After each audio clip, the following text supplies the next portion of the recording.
السلام عليكم ورحمة الله وبركاته. ازيكم يا جماعة؟ ودايما ان شاء الله بخير. النهاردة ان شاء الله هنكلمكم عن موديلات شركة يانسن. هناخد كل موديل على حدة نشرحه مع بعض بسرعة، بحيث حضرتك لو عايز تعرف موديلات يانسن خلفية سريعة ترجع للفيديو ده وتختار منه بسهولة جدا، وده يسهل على حضرتك وقت كتير ومجهود كمان في البحث كمان. طبعا شركة يانسن من أعرق الشركات على مستوى الجمهورية، ومن أقدم المصانع صناعة للمراتب في مصر من الخمسينات. طبعا شركة يانسن مشتقة منها شركة يانسن، مشتقة منها هي فيها هي يانسن الأم، مشتقة منها شركة إنجلندر، ومشتقة منها شركة سبرينج إير. الكل تحت جدار أو تحت زي ما بنقول هما مصنع واحد. هنبدأ مع بعض الأول بشرح السوست المتصلة، موديلات السوست المتصلة، وبعد كده هنرتقي إلى المراتب الطبية المضغوطة، ثم السوست المنفصلة وطبقات الميموري فوم وهكذا. أولى وأرخص موديلات شركة يانسن معانا، وهو طبعا موديل لسه مش متعارف عليه كتير، وهو موديل كينج من شركة يانسن، وهو أرخص موديلات شركة يانسن. ارتفاع المرتبة 23 سنتي، سوست متصلة وطبقة قطن من الوجهين. المرتبة مميزة جدا وسعرها كمان مناسب جدا، وهي أرخص موديلات الشركة، مناسبة لمراتب الأطفال وسعرها كويس.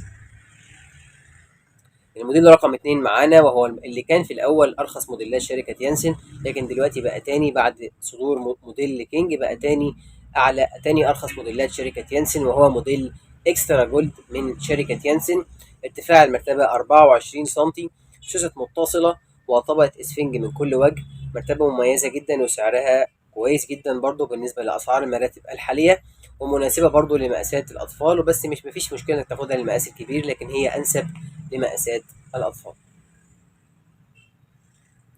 الموديل رقم 3 معانا، وهو موديل سويت دريمز.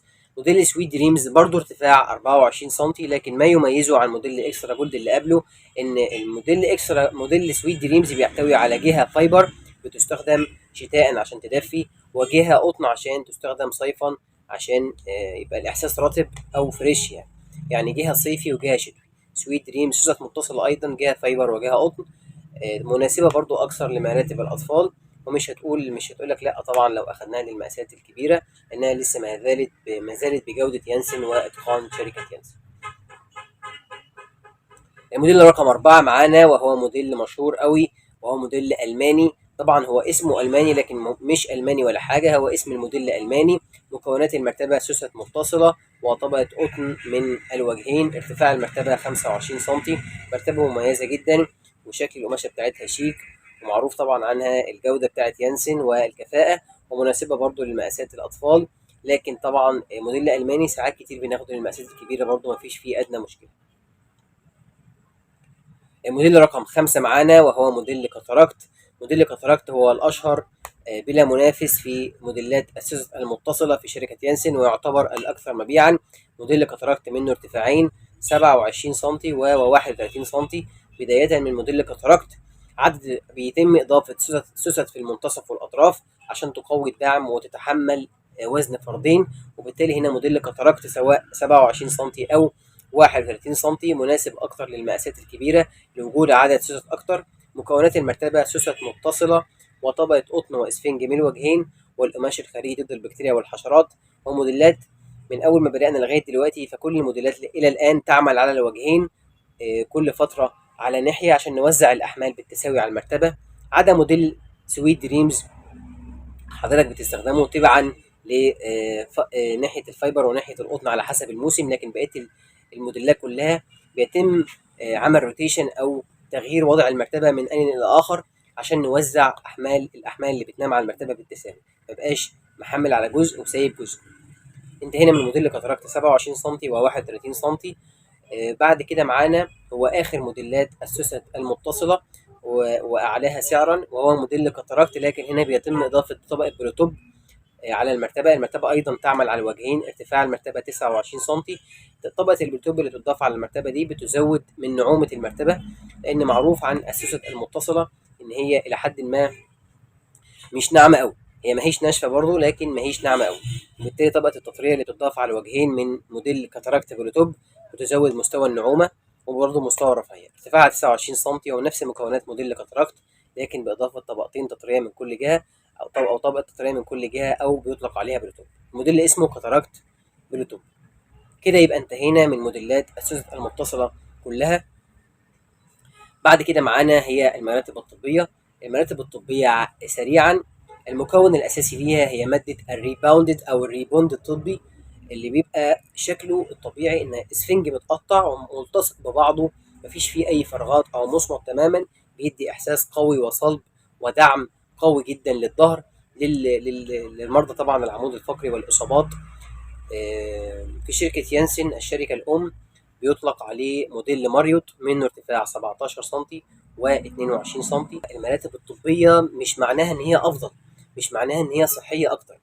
المراتب الطبية تستخدم بوصف الطبيب أو بغرض طبي، لا قدر الله أو عافانا وعافاكم الله، لو في مشكلة في العمود الفقري أو الغضاريف وما إلى ذلك، الطبيب هو اللي لازم يوصف إن إحنا عايزين مرتبة ناشفة. لان المراتب دي مش اي حد ينام عليها، ما باخدهاش عشان اسمها طبي، لازم بيبقى بوصف الطبيب او في حاله مرضيه عافانا وعافاكم الله. الموديل الاول معانا 17 سم، مكوناته الريباوند الطبي او ماده الريبوند الطبي، اللي مكونها الاساسي هو اسفنج، شكله اسفنج متقطع ملزوق في بعضه، مفيش فيه اي فراغات ومصمت، بيدي دعم صلب جدا، وطبقه اسفنج من الوجهين، والمرتبه طبعا على الوجهين طبعا. ده اول موديل اللي معانا 17 سم، ومتاح اضافه قطن فيه بسعر اعلى طبعا. الموديل اللي بعد كده معانا 22 سم، نفس طبقه الريبوند الطبي وعليها طبقه اسفنج من الوجهين، وهنا طبعا برضو بتقدم نفس الدعم، لكن هنا ارتفاع المرتبه اعلى شويه، نفس المرتبه لكن ارتفاع اعلى شويه 22 سم. ومتاح ايضا موديل ماريوت باضافه طبقه قطن بسعر اعلى.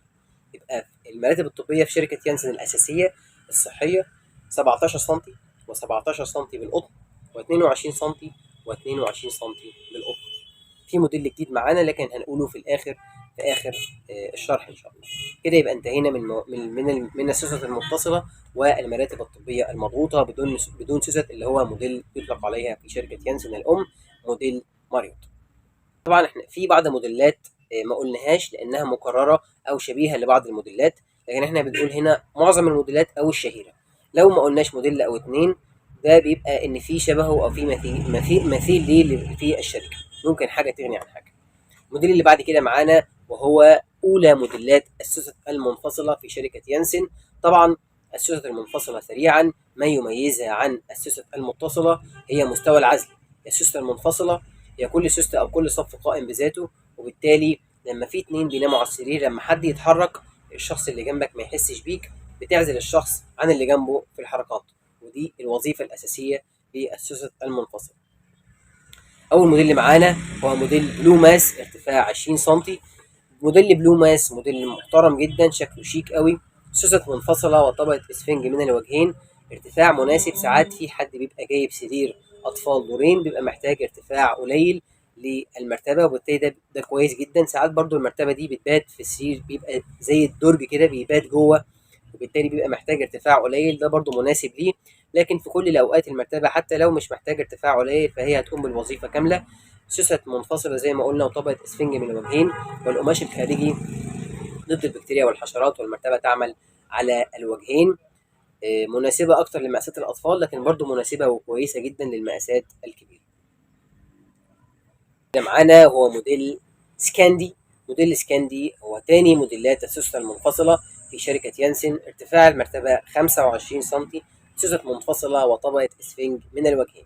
يبقى كان الاول الموديل الاول 20، دلوقتي بقى معانا 25 سم. المرتبه طبعا عموما السوست المنفصله كلها هتمشي معاك في الاطفال والكبيره، لكن من اول 25 سم اللي هو موديل سكاندي يفضل ناخدها للمقاسات الكبيره اللي بينام عليها فردين. برضو بتتمتع بميزه السوسته المنفصله مميزه جدا، وطبقه اسفنج من الوجهين، مرتبه محترمه قوي موديل سكاندي.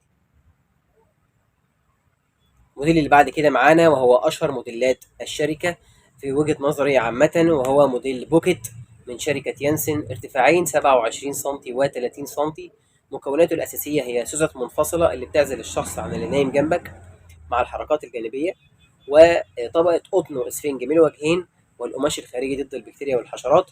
في منه ارتفاعين، موديل بوكيت قطن 27 سم و30 سم. ما يميزه قوي هو طبقه القطن الشهيره لشركه يانسن، الموديل بوكيت منه 27 سم و30 سم، هي المرتبه هنا، هي المرتبه هنا، نفس الاسم ونفس المكونات الداخليه، عدا ان اللي في 30 سم طبقه السفنج بترتفع شويه سنتي ونص من كل ناحيه، يبقى فرق 3 سم. 27 سم و30 سم فرق 3 سم، اللي هم سنتي ونص سفنج من كل جهه. لكن لا مفيش اي فرق جوده بين ال 27 سم وال 30 سم في موديل بوكيت، وبالتالي لكم حريه الاختيار في الاختيار الارتفاع المناسب للمرتبه.